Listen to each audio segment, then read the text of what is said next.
आप जानते हैं विश्व में भारत की पहचान तथागत बुद्ध से है और बुद्ध के दर्शन से।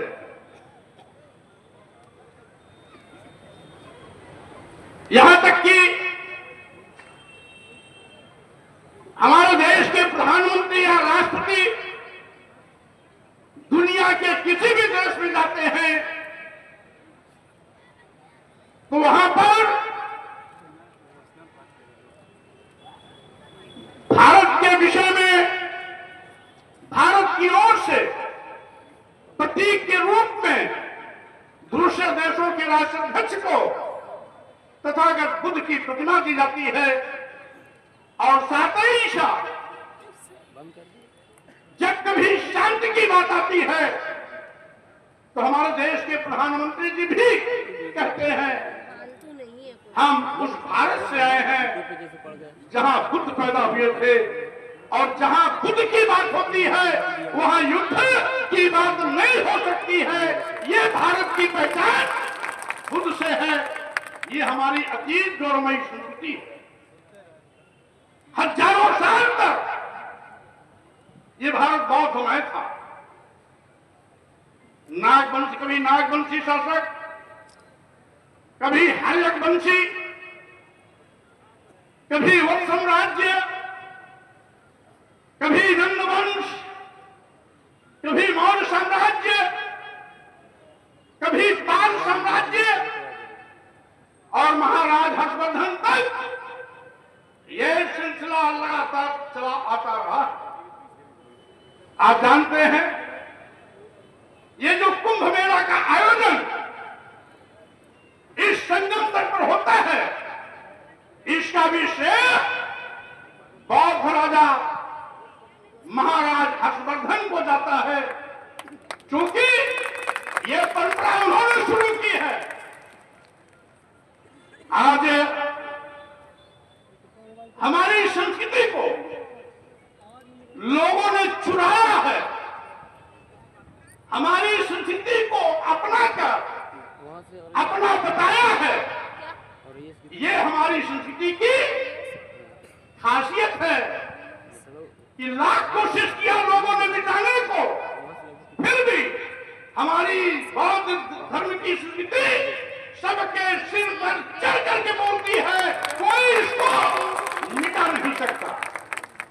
कितने लोग आए आपकी भारत भूमि में चप्पे चप्पे पर जब भी पुरातत्व विभाग ने खुदाई की तो वहां बुद्ध मिलते हैं, बुद्धकालीन इतिहास मिलता है।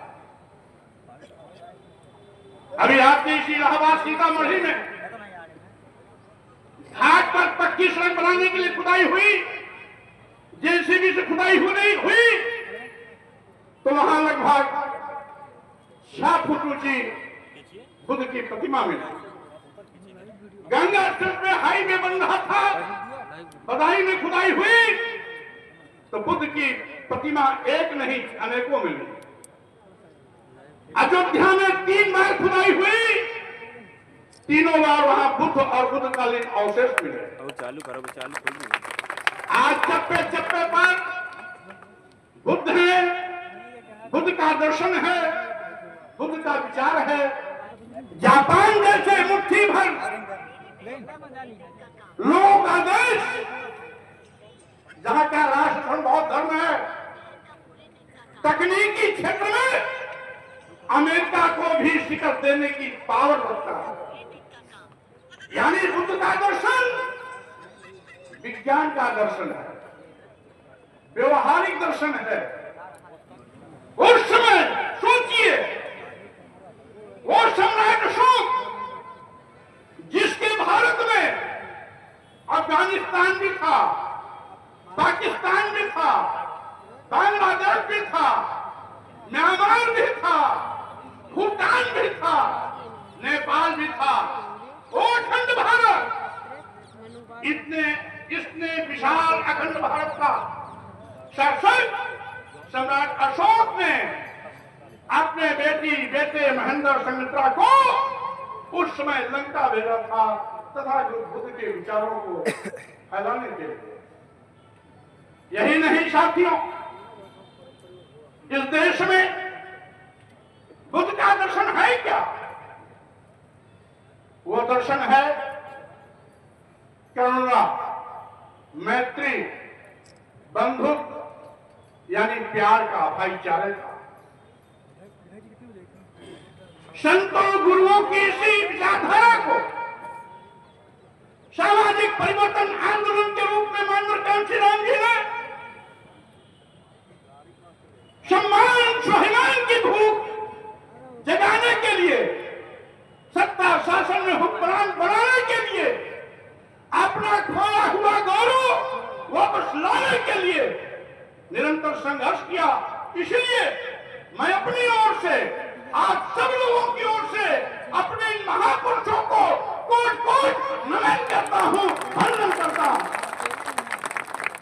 जिनके बलबूते पर आज ये सोता हुआ समाज सम्मान और स्वाभिमान के लिए ताज होकर के खड़ा हो गया। साथियों, मैं कहना चाहता हूं, आखिर आज हो क्या रहा है? आज ऐसे लोग जिन्होंने हमेशा समाज को बांटा, टुकड़े टुकड़े में किया, वो लोग हमें उपदेश दे रहे हैं, क्या जानते हैं? बटेंगे तो कटेंगे। क्या उपदेश दे रहे हैं? बटेंगे तो कटेंगे।